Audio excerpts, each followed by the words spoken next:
Hello madam, చెప్పు సుశీల్. ఇక్కడ Amman gang కి పోలీస్ ఆఫీసర్ అర్జున్ గ్యాంగ్ కి మధ్య గొడవ జరుగుతుంది. వాట్? ఎస్ మేడం, నేను ఆల్రెడీ ఛానల్కి ఇన్ఫర్మేషన్ ఇచ్చాను. మీరు త్వరగా రండి. నేను ఇప్పుడే వస్తున్నాను. ఏంట్రా డాన్స్ చేస్తున్నావు? మహంకాళి మార్కెట్ పక్కన దొంగ చీడీలు అమ్ముకునేలాగున్నారు మీరు. మీరు రౌడీలేంట్రా? ఓన్లే మీకోసం నమ్ముతాను. అసలు ఎందుకు వచ్చారా మీరు? అదిగో మా బండబ్బాయిని అరెస్ట్ చేశారు కదా, ఆయన ఇడిపించుకోవడానికి వచ్చాం. బండబ్బయ్యా? ఆ. వాడేవాడు? ఆడే. నాన్న. అబ్బో, ఆ గున్నెని కన్నా నీటానికి నువ్వేనా? ఏయ్, మాటలు తిన్నగా రాని కళామ తల్లి బిడ్డల్ని అవమానిస్తున్నావా? కలాం తల్ల ఆమె ఎవరు? కళామ తల్లి అంటే నాటక రంగం. చూస్తారా మా పర్ఫార్మెన్స్ ని?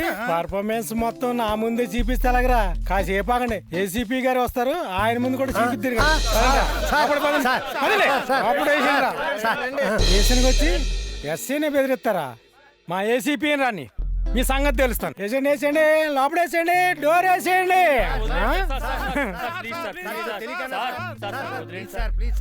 Good morning sir.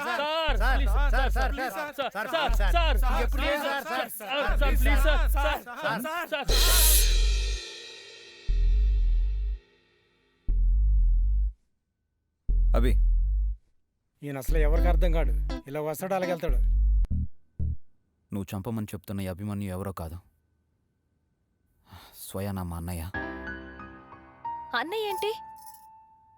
నాకేం అర్థం కావట్లేదు. ఇదంతా తెలియాలంటే ప్రస్తుతాన్ని వదిలేసి కొన్నేళ్లు వెనక్కి వెళ్ళాలి. మా అమ్మా నాన్న చనిపోయిన తర్వాత ప్రస్తుత సీఎం మా పెదనాన్నే మాకు అండగా నిలిచి మమ్మల్ని చదివించి ఇంత వాళ్ళని చేశారు. కష్టాలు కన్నీళ్లు మనిషిని భయపెట్టడానికో బాధ పెట్టడానికో రావురా. మనిషిని ఇంకా బలంగా మార్చడానికి, ఎలా బతకాలో నేర్పడానికి మాత్రమే వస్తాయి. అందరూ తల్లిదండ్రుల ఆస్తులు పంచుకుంటారు, కానీ మీరు మీ నాన్న ఆశయాల్ని పంచుకోవాలి.